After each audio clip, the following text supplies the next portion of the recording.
until you see the core side of it. And what you're looking for is the story behind the news. We bring it to you from Lagos, the commercial capital of Nigeria. Giving you all sides and political stories round the clock. Every detail from the start line to the final whistle. CoreTV News, expanding your view.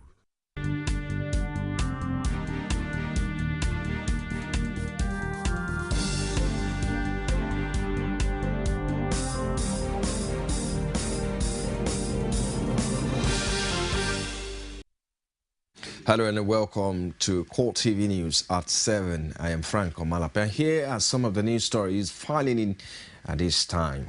There is no gainsaying the importance of money in politics, especially as it concerns Nigeria. However, some Nigerians are of a strong belief that the influence of money bags on the nation's politics is taking a worrisome dimension. One of them, Jukba Onitiri Abiola, says the role of godfatherism, a term used loosely to describe the very rich who use their wealth to directly influence politicians and make them perform their bid on the politics of Nigeria, could injure the well-being of the 2015 general elections. They'll tell you if you want to become so-so person, you must have 10 billion, you must have 5 billion, you must have this billion. It's not a matter of do or die. I do not believe in such politics. You know, people that do it is because they've invested so many things in it. And they thought that, you know, they invested what I mean, like, you know, money, like Godfather's money, and, you know, all these promises and all this, you know, I don't know. You know, it happens when they do politics, they find out people are disappearing. And you hear over there, they're selling people, they're killing people, they're chopping people, whatever it is. You have keg of blood of people, all this trash, all this nonsense. You know, because they think they have to do all these things to get there. But when you know that you have God on your side, and you know what you have to do when you're going to do it, when it's going to happen. You don't know, it's not a matter of do or die. Why do you have to do any do or die when you have God Almighty? He's in control. Onitiri Abiola, who has our eyes on the governorship of Lagos next year, spoke extensively on our next edition of Women in Politics with Ebelomo Adekule. Now, the Independent National Electoral Commission said it has no cause to stop former Ekiti State Governor Ayo Fayose from contesting in this weekend's governorship election. The Economic and Financial Crime Commission had argued that only INEC can stop the governor of Ekiti State from the People's Democratic Party, who facing currently corruption charges at the moment. The commission, however, insists that it has no such powers. The law provides for a procedure for a candidate to be nominated. All INEC does is to see that the party has followed that procedure. The commission cannot ignore the procedure that the law provides for. The Electoral Act stipulates procedures, the Constitution stipulates procedures. If those procedures are complied with, INEC cannot go outside those procedures and be looking for extraneous issues. It's not INEC's business to do that. Its job is just to see that laws are implemented the way they are written. And once they are written and they are implemented, it has no powers to do otherwise. The Economic and Financial Crimes Commission, EFCC, says it has no powers to stop former Ekiti State Governor Ayo Fayose from seeking a return to government house in spite of corruption charges against him. The governorship candidate of the People's Democratic Party is standing trial for allegedly diverting over 800 million naira during his first stint as governor. But the EFCC chairman Ibrahim Lamode insists that only the Independent National Electoral Commission can stop Fayose. On former governor of Ekiti State, Ayodele Fayose, I think the proper quarters to direct that question to is the Independent National Electoral Commission, which is the umpire presiding over election. It is not the EFCC. Our mandate is to enforce economic and financial crimes law, not to preside over electoral matters.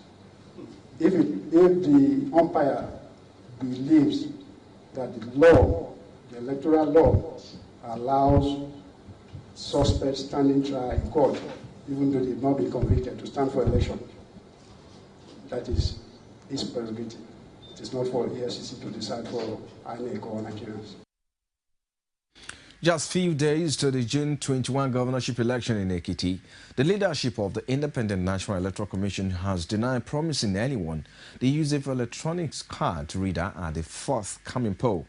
This is viewed as a tacit response to Osun Governor Ralph Aregbesolah's call for the use of electronic card reader to enhance credibility of the poll. Rashid has more in this report. The governor of Osun State, Ralph Aregbesolah, recently made the call for the deployment of electronic card reader at the June 21st election during the APC mega rally in Ado-Ekiti.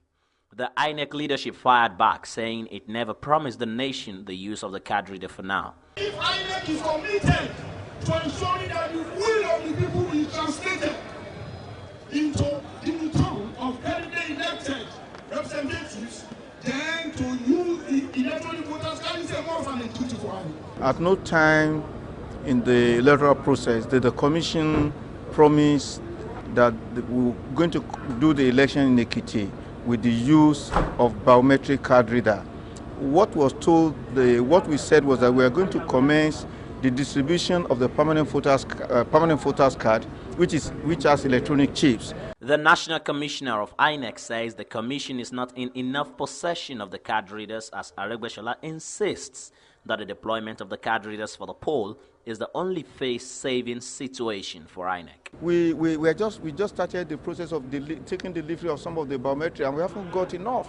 So there's no way we can go to Ekiti with Osun with the use of biometric card reader. We never promised the country we are going to use that. We must insist that INEC, for the transparency and credibility of these elections in Ekiti and Osun, the electronic card reader must be used. With the governorship election just days away, Aregbesolah talked tough on the need for INEC to make the election credible. INEC can guarantee freeness, fairness, and transparency of this election in Ekiti coming up on 21st of June. Is for it to use the electronic card reader. Since 2011, we have not rested on our horse. We have been putting in place other processes that can ensure the integrity of the election and confirm more credibility on the electoral process. However, it is obvious that INEC is not ready to shift ground on the issue, at least for now. Rashid, CoreTV News, Ado-Ekiti. The case instituted against Ayo Fayoshe by the Citizen Popular Party and a social-cultural group in Ekiti, E11, to disqualify Ayo Fayoshe on the ground that he lied on oath has been adjourned to the 30th of June following a High Court sitting in Ado-Ekiti. Rashid has more. Cases instituted by the Citizens Popular Party and E11 against Ayo Fayoshe, the People's Democratic Party, and the Independent National Electoral Commission as joint respondents. The plaintiffs pray the Ado-Ekiti High Court to disqualify Ayo Fayoshe for lying after oath that he has never been impeached at one time or the other. The case attracted party supporters and heavy security. Counsel to the defendant, Ahmed Raji, confirms the preliminary objection that the court cannot hear the case until after a minimum of 30 days, which was accepted by the court, but with modification. DP is stated to be in Abuja, and under the Sheriff and Civil Process Act, any party resident outside jurisdiction must be given a minimum of 30 days. And you cannot use state rules, that's our contention, to abridge what a federal enactment has provided in respect of a subject matter within the exclusive legislative list. While the prayer of the plaintiff was for the court to hear the preliminary objection and the case at the same time, lead counsel to E11 regrets that the court will not rule before the June 21st election. No, not at all. It's a pre-election issue. If you follow the Peter Obi's case, when Peter Obi went to court for tenure, the determination of his tenure, while the matter was in court, INEC organized election, and that organizing the election at the end of it all was fatal. Raji, however, dismisses the argument of the plaintiffs and maintains that more time is needed for the case to be exhausted. We are saying that whatever urgency they are alleging is one that was self-induced because they did not approach the court on time. If they had gone to court, maybe 21st or 25th or before the end of March, we will have had the 30 days. We will have had a requested number of days, but this was not done. They slept for so long and they are just waking up. The two councils, however, look forward to the new ruling date. The 30th of June, by which time the election will have been over. But the matter is still a live issue for the court's determination. And we trash that preliminary point out, we trash it out before we now move to the substantive suit, so that the election can go on.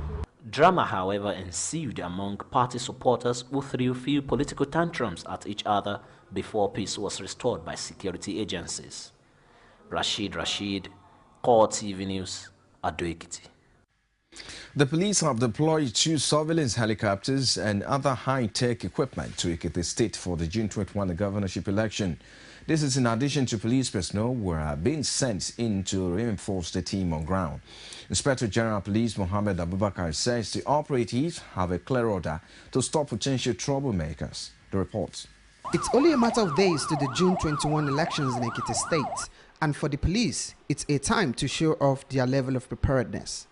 These helicopters are on their way to Ekiti to provide air support for police team on ground. The pilots are getting last-minute talk, just like the others heading for the southwest Nigeria state.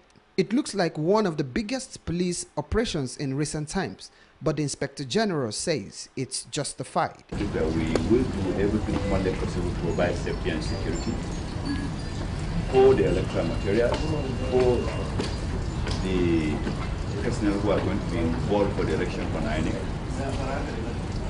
because that is the responsibility of the police. Every other thing, work with INEC in partnership to ensure that this election is free and fair in all this conduct. Fierce-looking dogs,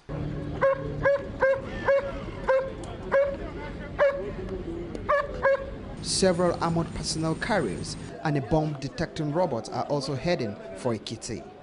The police authorities will not give a clear figure of personnel on ground, but they are convinced that the team will live up to expectations. We have already made plans to ensure that you are paid your due allowances in Ekiti. Every one of you will be given his dues, and therefore I do not expect you to do anything stupid. Regulation must be obeyed and must be respected. Remember, you are going to be watched not only by your own officers, by other organizations, including civil organizations, including international monitors who will be in Ekiti to watch every conduct that you expect there. And as the police reinforcement departs Abuja, the Inspector General made it clear he won't tolerate any act of indiscipline. But he also wants the political class to play by the rules before, during, and after the June 21 election. Governor Rauf Aregbesola of Osun State has accepted a challenge by an opposition political party to a live television debate on the finances of the state. Our Osun State correspondent Bido Koro has more in this report. Aregbesola was responding to allegation of financial recklessness leveled against his administration by the governorship candidate of the Social Democratic Party, Segun Akinwusi. The governor, who spoke through his commissioner for finance, Wale Bolonroduro, says the government has been prudent and transparent in the handling of its finances. When the revenue of Osun dropped, it dropped by 40%, by 1 billion. The only thing that made him to survive was the saving. So on a monthly basis, he was augmenting what goes to the federal government by 500 million naira. How can you do that if you are reckless? SDP governorship candidate Segun Akinwusi, who accused the Aregbesola administration of profligacy in the handling of the state finances, is still holding his ground. And this government has not been truthful about the expenditure of government, which I know is becoming debilitating, that government cannot even meet its ministerial responsibility now. Bolonroduro says challenging Akinwusi and the SDP will be a waste of time. You see, even if he challenges them, they cannot understand. They were here 7 years, they have 48 billion from excess crude oil. 48 billion, they didn't save a dime. Akinwusi, however, dismisses Bolonroduro's comment. What do you want him to say? In one way, when I started talking, they said they were not owing anything. Now they are saying they are owing, but they cannot tell us the size of what they are owing. You know, I'm telling you that it's all lies. The State Commissioner for Information and Strategy, Sunday Akere, accuses Akinwusi of deception and mischief. He's only being mischievous and deceptive. He only thinks that probably by lying he will be able to gain support of people of Osun, but he has failed, and he has failed completely. Akinwusi, former head of service in the state, went ahead to challenge Aregbesola to a live debate on the matter, a request which was immediately accepted by Akere. And I told them I can bring all the figures that they are contesting with me. You know, they have mortgaged the future of this state for the next 25 years. Because they are borrowed in excess of the ability of government to pay. And that's why we are suffering. We have never been afraid of any debate. Whenever the debates are organized, you will see that it's the illusion that we run away. The assurance, the guarantee we are giving the people is that anytime a debate is organized by an impartial umpire, definitely we are telling them that we are ready. If the debate goes on, Aregbesola would be expected to provide a full financial account of his administration in the last 3.5 years. Bid Okoro, CoreTV News, Oshogbo. Security operatives have rescued a Lebanese construction worker who was abducted on Friday. Coordinator of the National Information Center, Mike Omeri, disclosed this at a press briefing in Abuja. Our report indicated that a Lebanese national by name Khalil Diab, Diab is spelled D-I-Y-A-B, who was abducted by some armed bandits in Lantang, Wasi area,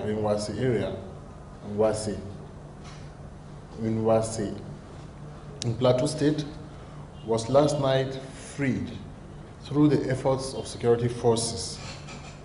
Diab, who was reported by the media to be a Briton, works with Retro Construction Company. He was released at Angwambala in Wasi local government area of Plateau State. Security forces have yet to determine the group behind the attempted bombing of a church in Owerri, Imo State. They also revealed that timely information by an informant made it easier for bomb squad to locate and defuse the explosive. The reports. This is the first time since government officials began regular briefings on the security situation in the country that Maiduguri is not the major issue. The failed attempt to bomb a church in Owerri has been in the news, but now the authorities are speaking on how the bombing was averted. A patriotic Nigerian placed on alert call to one of the ESS security numbers, and this led to a prompt response of the police, army, and the DSS. The police bomb squad immediately defused an improvised explosive device to foil an explosion in Living Faith Church, Owerri. It was time to explode at the commencement of church service. The quick response by security forces in foiling the explosion of the IEDs must be attributed to timely intelligence report. It also provided an opportunity for the police authorities to set the record straight on speculations. Many Nigerians have concluded that only Boko Haram insurgents could have dared bomb a church. But the police say it's too early to reach a conclusion. Link Owerri incident to the established terror cells that we already know.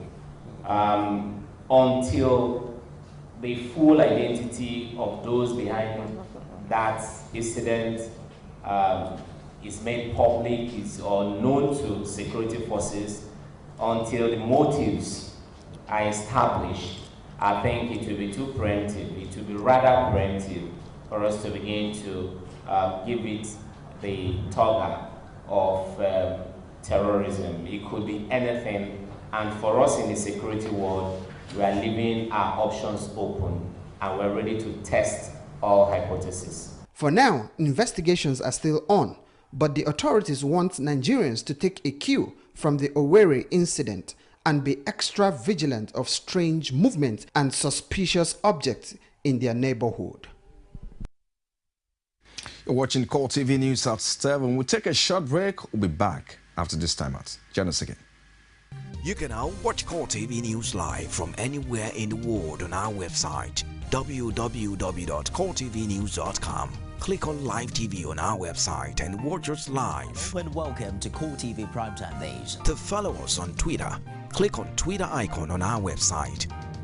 On Facebook, click on the Facebook and YouTube to see all our previous news production. You can also watch us live on YouTube. Click CoreTV, leave a space, then News. CoreTV News, a 24-hour news station. Come June 21, it will be decision day for the people of Ekiti. 18 candidates are gunning for one seat. I am the next governor of Ekiti. But the people will have the final say. I know that tolerance has a very big place. Join extensive coverage of the election and get up to the many details as development unfolds. I'm the voice of the Ekiti people. With expert analysis from the best political team on television. And that's honesty of island. Join us all day June 21 to find out who emerges the next governor of Ekiti State. We have agreed to move this state forward. Keep a date with us on CoreTV News. You can also watch us live on our website on www.coretvnews.com, a 24-hour news station. Glad to have you back. If you're just joining us, this is CoreTV News at 7. For more information on our news and other programs, visit our Facebook page. It's facebook.com/CoreTV News. Our Twitter handle at CoreTV News NG. And on YouTube, it's youtube.com/CoreTV Space News. Outside Nigeria now, Kenya Muslim leaders have strongly condemned Mpeketoni massacre and blamed the government for not having put enough security measures to avoid such attacks that are becoming widespread across the country. Kenya's security chiefs were under mounting pressure to resign after Islamist militants carried out another brazen attack, with the government accused of ignoring an increasingly sophisticated threat from Somalia's Al-Qaeda-linked Shabab. The Islamist group says its fighters carried out 2 nights of carnage that have left close to 60 Kenyans dead in a town and villages along Kenya's coast. The attackers escaped to their base while no single arrest had been made. Criticism of the government response have been stinging. It is rather strange that the attack on Mpeketoni, which appeared to have been well planned, could have happened without the knowledge of security and intelligence officers. We have in the past condemned the activities of extrajudicial killing, and we still stand by that. The government has not come out clean to talk about the killing of those sheikhs.